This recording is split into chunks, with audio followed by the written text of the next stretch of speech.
सिंधी आखाणी सुहिणी यादि बाग़ यारो।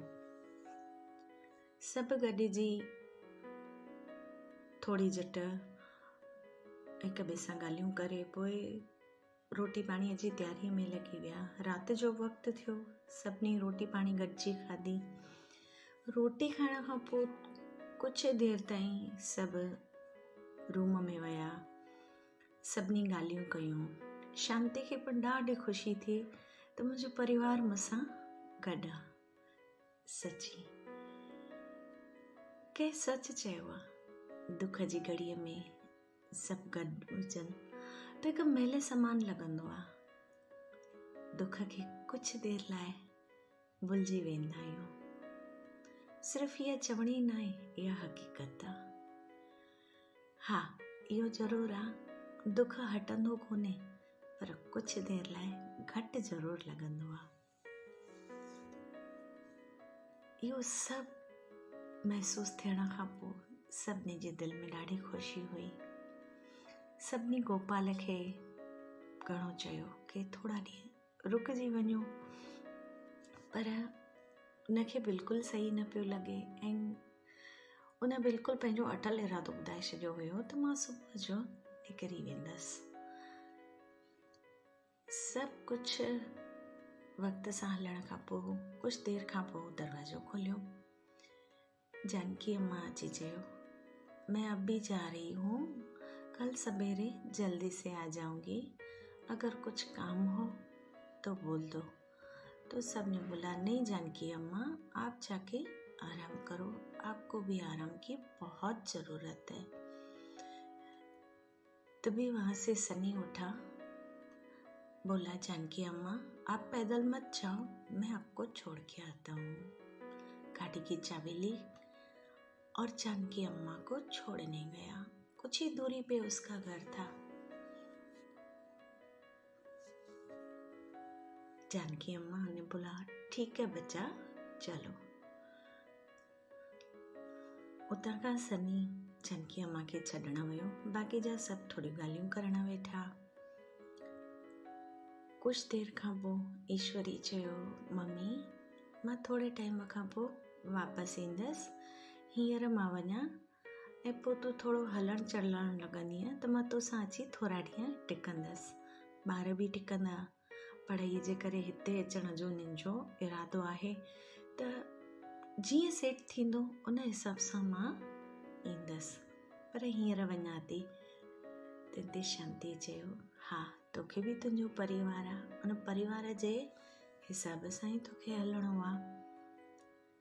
तंहिंते हानी भरे अखियुनि सां आशीर्वाद रूपनि जा शब्द वरसाया। भले ई कुझु शब्दनि में न पियो निकिरे, पर हिकु माउ ज़रूरु चवंदी, मुंहिंजी धीअ हाणे मुंहिंजी धीअ कान्हे, उनजो बि हिकु परिवार आहे।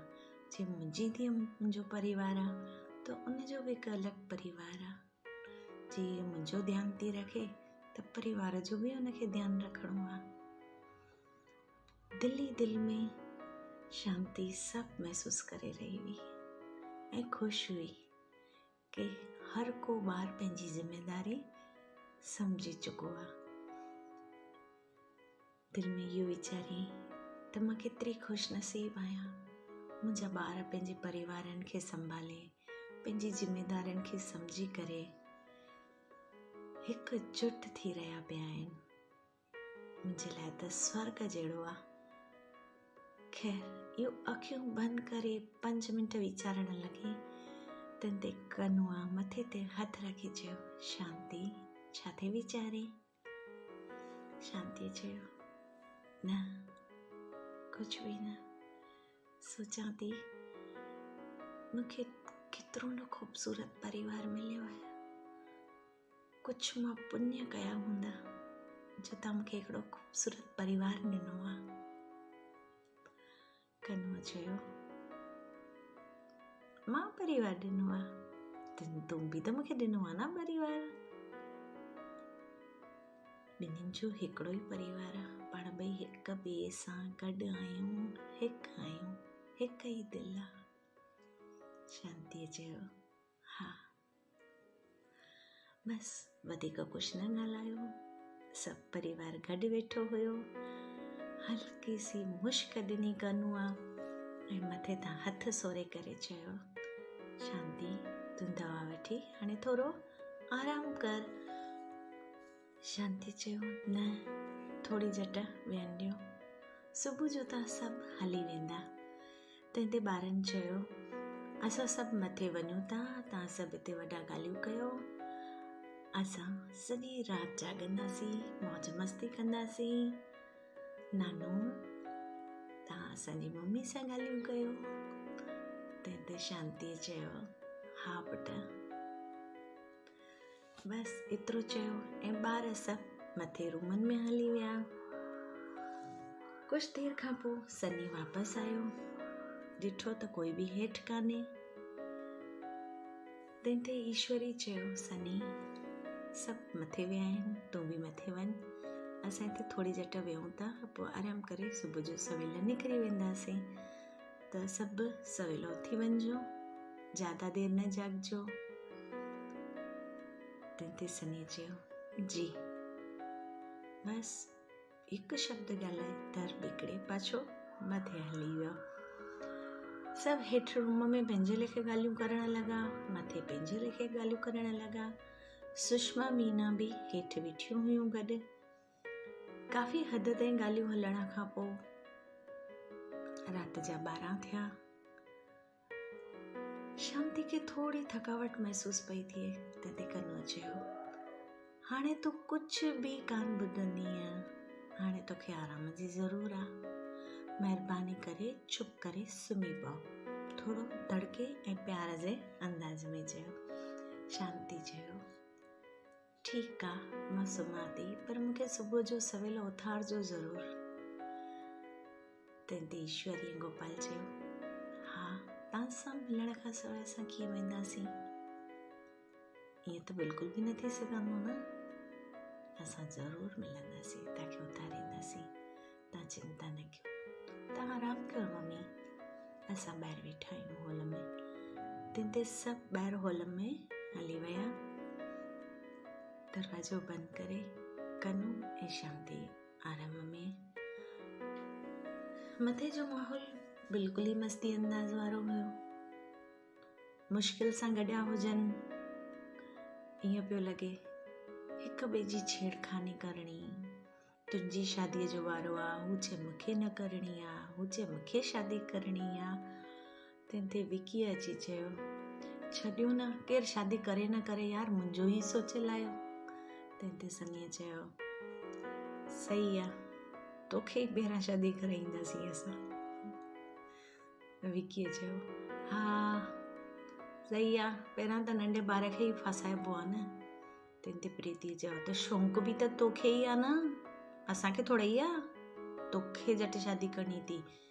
विकीअ चयो, मूंखे शादी कान्हे करणी, मूंखे इन करे शादी करणी आहे कि तव्हां सभु शादी कयो त मुंहिंजो झटि वारो अचे, मां अॻ में शादी कंदमि, मरणो आहे छा मूंखे? पहिरां तव्हां सभिनि जा त अनुभव ॾिसां, केरु कीअं थो फासे। प्रीति चयो, वाह, असांजा अनुभव ॾिसंदे केरु सुखी आहे केरु दुखी आहे उन तां निर्णय खणंदे कि तोखे कीअं शादी करणी आहे। हा त पोइ सोचींदमि न कहिड़े टाइप जी वठां, ज़िंदगी जो पट्टो कहिड़ी गाॾीअ ते हलंदो, मज़ाक जे अंदाज़ में चयो। तंहिं ते प्रीतिअ चयो, विकी, ज़िंदगीअ जो पट्टो हलाइण लाइ तूं असां सभिनि जी बली चाढ़ंदे। विकी चयो, त सभु वॾा बि त सभु तव्हां आहियो न, वारे सिरी बली चढ़ंदी आहे न सभिनि जी। मां नंढो आहियां त मुंहिंजी छेले चढ़ंदी, चवां तो करायो शादी त तव्हां सभु न था कयो। मां त हर ॻाल्हि में तयारु आहियां, पहिला मुंहिंजी बली चाढ़ींदव त तव्हांखे अनुभव मिलंदो, पहिरां तव्हांजी बली चढ़ंदी त मूंखे अनुभव मिलंदो। कंहिंखे कुझु न कुझु त फ़ाइदो थियणो हुजे, त हिन में हर्जी छा आहे? सभिनी खे खिल अची वई अने सभिनी चयो, बाप रे, तोखे शादीअ जो छो अथई?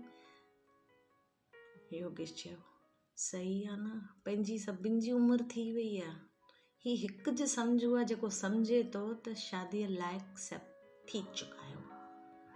तंहिं ते टीना चयो, योगेश तूं त हिन जी ग़लति ॻाल्हि में हानी न भर, तूं त समझदार आहीं। त विकीअ चयो, ही समझदार त मां पागल आहियां छा, गांडो आहियां, चरियो आहियां, छा था सम्झो तव्हां मूंखे? चरियो न चवणो मूंखे। तव्हां ॿुधो सुहिणी यादि जो बाग़ यारो। आशा आहे त हिन में बि तव्हांखे ॾाढो मज़ो आयो हूंदो। हिन स्टोरी में तव्हां जेके बि किरदार ॾिठा उहे काल्पनिक आहिनि, पर हिकु दफ़ो इन्हनि खे दिलि सां महसूसु कयूं त ॾाढो मज़ो ईंदो। यकीन आहे त हिन स्टोरी खे अॻिते बि ॿुधंदा रहंदा। ऐं ॿियूं कहिड़ियूं स्टोरी तव्हांखे ॿुधणियूं आहिनि, इहे कमेंट बॉक्स में ज़रूरु लिखंदा। मां तव्हांजे हर वीचार खे अॻिते ज़रूरु वधाईंदसि।